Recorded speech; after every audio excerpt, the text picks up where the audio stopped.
Hi everyone, welcome to April's edition of the Mug Rug of the Month Club. And this month we're doing something completely different. We're going to do foundation paper piecing. It's useful for quilting, for tote bags, for pillows, all kinds of uses. Foundation piecing gives you the sharpest, most beautiful points. It's so much easier than trying to piece this for quilting. It looks like applique, however, with applique you're going to have a satin stitch which is going to take up some of the design space. This looks so nice and neat and clean.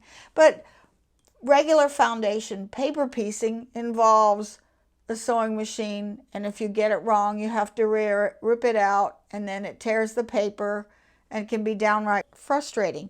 With the embroidery machine, it's no fuss, no muss.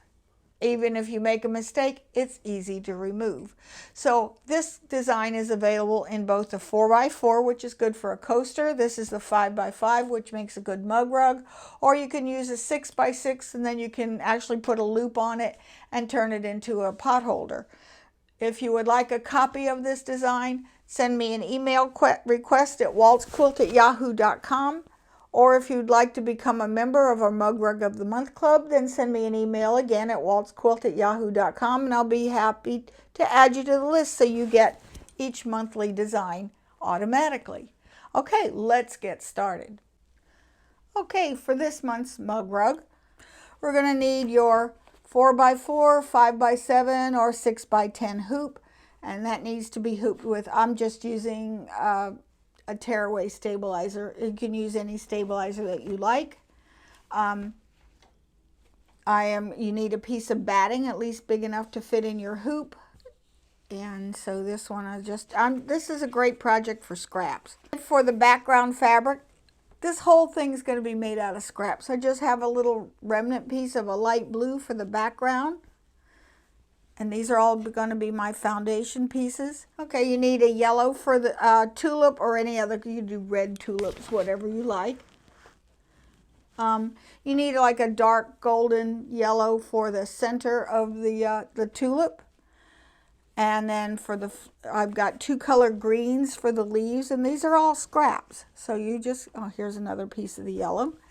Okay, and then for the flower pot, I just need two different colors of a brown or whatever color flower pot you'd like. And then for the backing, you can pick anything you like. You can pick two long sheets of 5x7 or larger, or 6x8 if you're making the bigger one, and you can just fold them in half. Or I didn't want to use 4 layers on the back, or at least in parts of it 4 layers, so I just took 2 pieces, the width of the hoop, by about 4 or 5 inches, and I just simply folded over one edge and just did a little hem, because that's not going to show. Okay, so the first thing you need to do is make sure that you have your design loaded into your machine, and you have either tearaway or cutaway or any kind of stabilizer in your hoop, and you're just hooping the stabilizer. For thread, I'm just going to be using regular white embroidery bobbin thread, and I'm going to use white quilting thread. I believe I'm using Superior's Omni thread in the needle. Okay, let's go to the machine and let's do this fun paper pieced design. Okay, the first color stop is going to give you, could be just the placement for the batting, but I'm just going to put a piece of batting in the middle like this, and I'm going to stitch color stop number 1. There are a lot of color stops to this design. However, don't be scared, because most of these are very short. You're not changing threads, so it's not quite as burdensome as if we were having to change colors all the time. So no matter what the color says, I'm going to be using this light gray thread.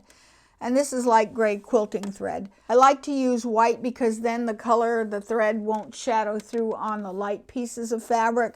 But I'm going to use this light gray, and hopefully you'll be able to see it a little bit better. Okay, so I just put a piece of batting in to fill the entire hoop, and I'm going to stitch the first color stop, and it's going to tack down the batting. The second color stop is going to show you the placement of all of the pieces and what it's going to look like, so you'll be able to see the whole thing. Still just stitching on the batting.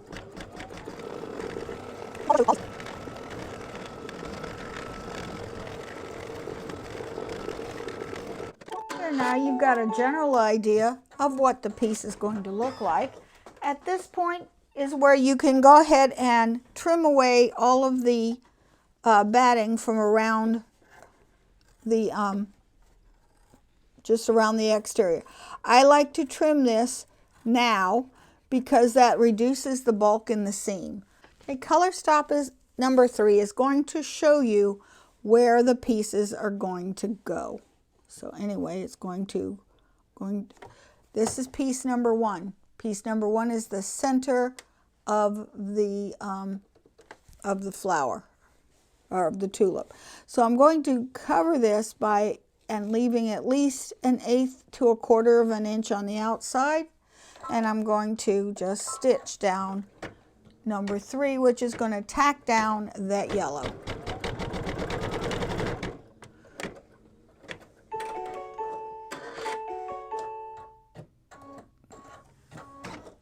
This is where it is good to arm yourself with a good pair of sharp curved scissors, and you're going to cut about 1/4 of an inch around all the edges. Doesn't have to be exact. That's what I love about foundation piecing. Okay, now the next one, which is color stop number 4, is going to give you the placement for the next piece.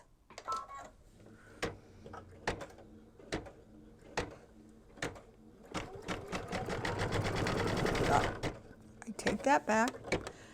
It actually just tacked it down. It tacked it down.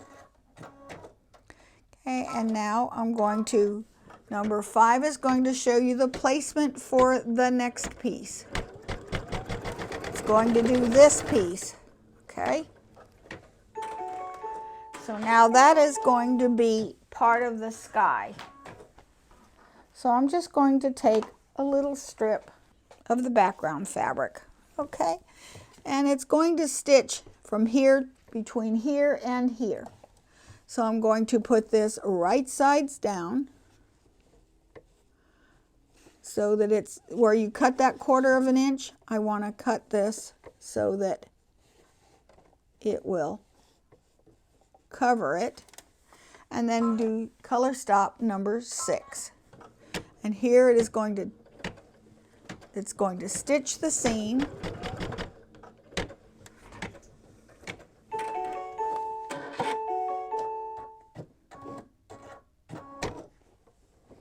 Going to fold this back and finger press it. Make sure it covers all of those lines by 1/4 of an inch. Remember, it stitched this. This piece needs to cover all of it and leave about 1/4 of an inch edge on either side. Okay, so now number 7 is going to tack down that outside.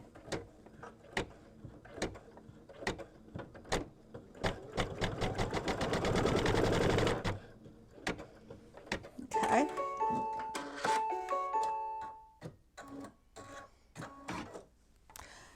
Then it's going to show you what piece it's going to do next. So that's color number 8.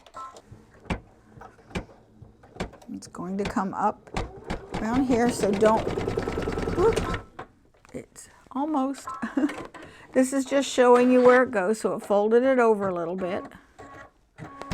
Okay, and I'll finish that, there.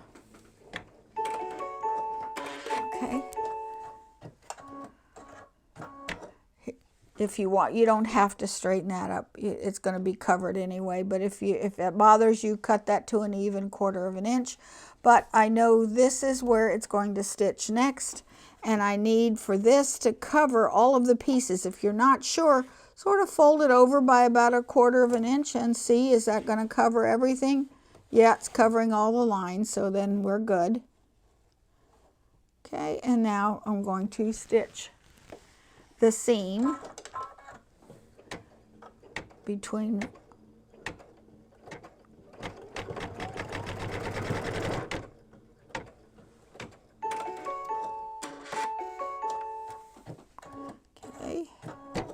I'm going to fold that over.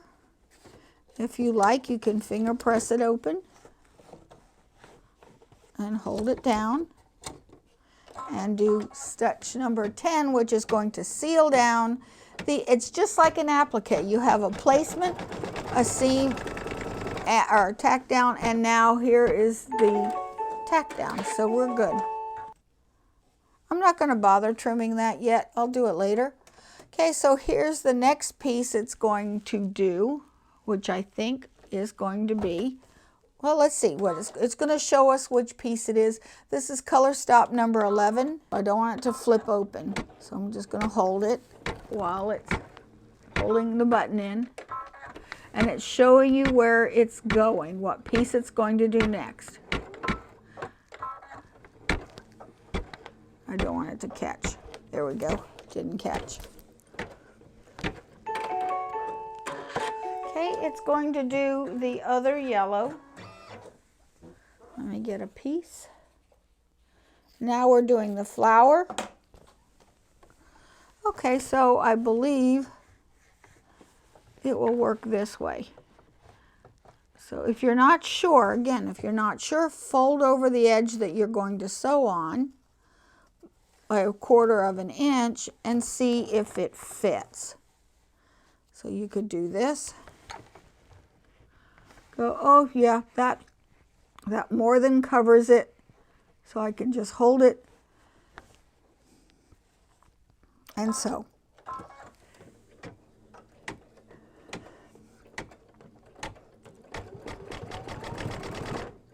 So now I'm going to flip this over like it's an applique. Sometimes you might lift that out, finger press it down. Now it's going to seal down the other edges of the piece.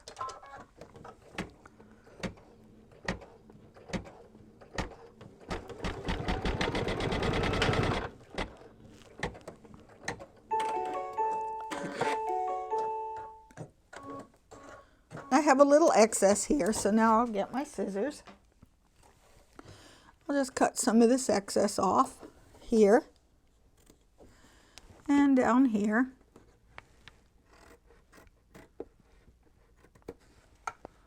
If you like, you can cut what's underneath, because I believe this is the piece it's going to do next.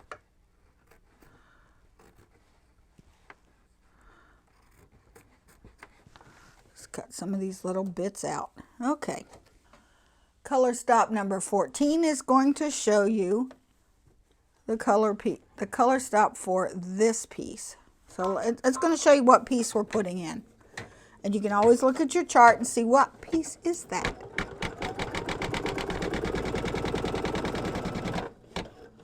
Okay, that's a fairly large piece. See, I have this scrap, but it's not nearly big enough, so I need to get another little scrap. And see, it's parked right there. It's going to stitch right between these pieces. So I just need to, a lot of times you can just sort of guess, yeah, that's going to fill it more than enough.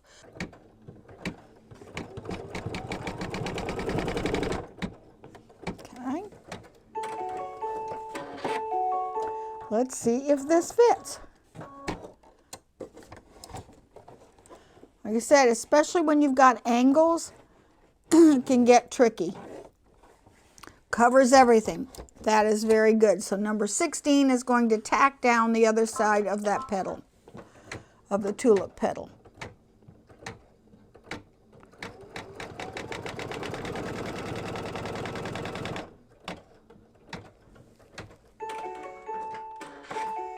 Okay.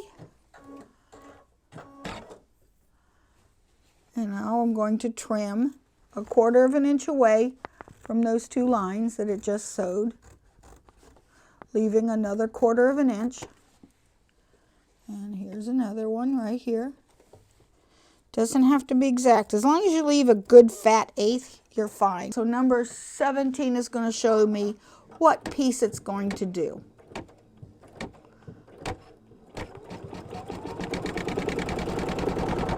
Okay, that looks like that's going to be some sky. It's the seam for that sky bit.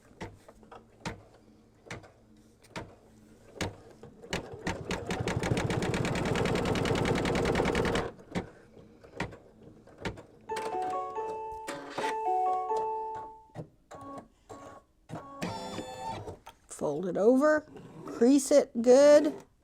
Now we're going to tack down the flap for that same piece.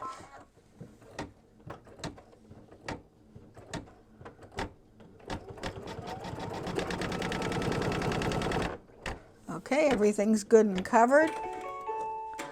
So I'm a happy camper. Okay, and now I'm going to trim. This is color stop number 20, and it's going to show me that we are going to do a leaf. Okay. Number 21 is the seam for the small leaf.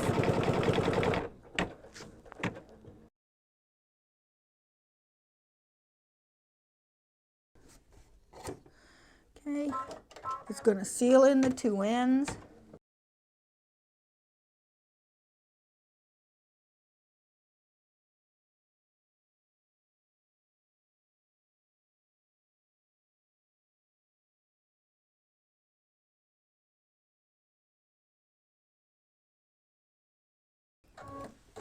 I'm going to trim this excess here.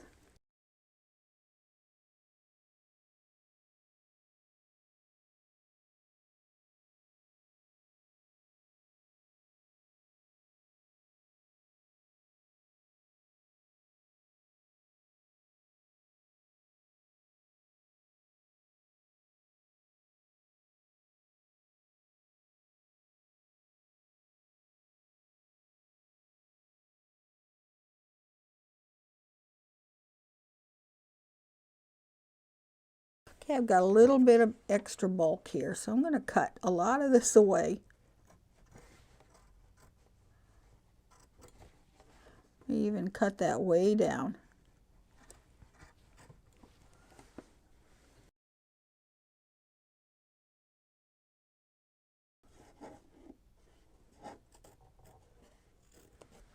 And then that's an end piece, so I'm just going to cut.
ready to finish the back. So you're either going to take your other pieces, and I'm going to lay one down so that it is covering the edge by 1/4 of an inch, at least 1/4 of an inch. Then face this one down here so that the two folded ends, or the seam ends, are overlapping. Let's see, 1/4 of an inch or so. Might make that nice and straight. It should overlap by at least an inch. There.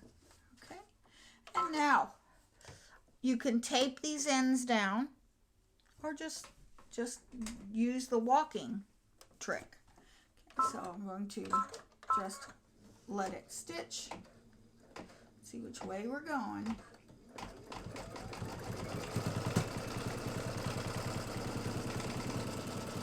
Good.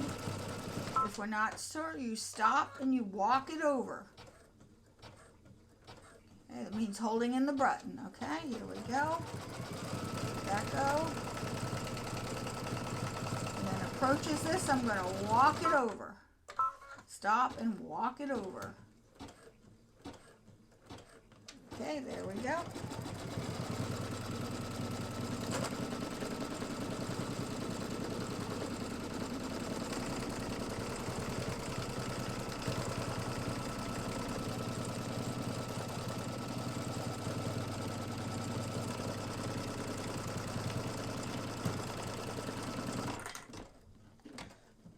Okay, it is finished. Yay, that was long. Okay, so now we're going to take this out of the hoop.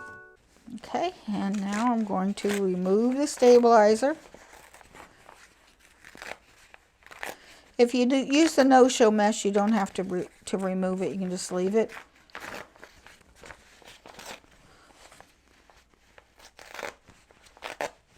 Okay, and you can remove this or not. I'm just going to leave it. I'm going to trim, clip my corners, trim to 1/4 of an inch. Okay, now I've trimmed the corners. I'm going to turn it right sides out. It does help to use a point turner.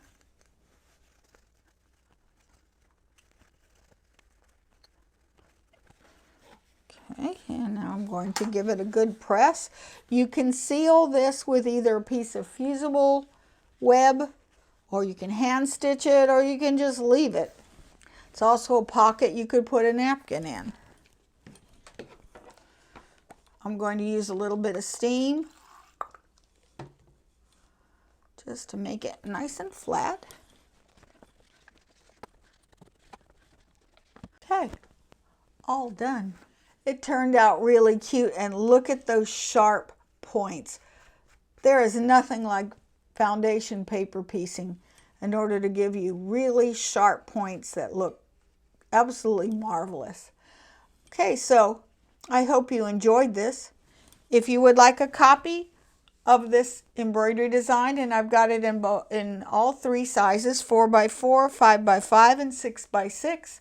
4x4 would make a good coaster. This is the 5x5, which is a good mug rug. And if you want a pot holder, I'd suggest using the 6x6 and just putting a loop on one end of it before you sew the edges together in order to get a nice pot holder. And you could always use Insulbrite as well. So if you like this, send me an email request at waltzquilt@yahoo.com, or if you would like to become a member of our Mug Rug of the Month Club, also send me an email at waltzquilt@yahoo.com, and I'll be happy to add you to the list. So in the meantime, don't forget to like, share, subscribe, and comment. And I'll see you guys next month.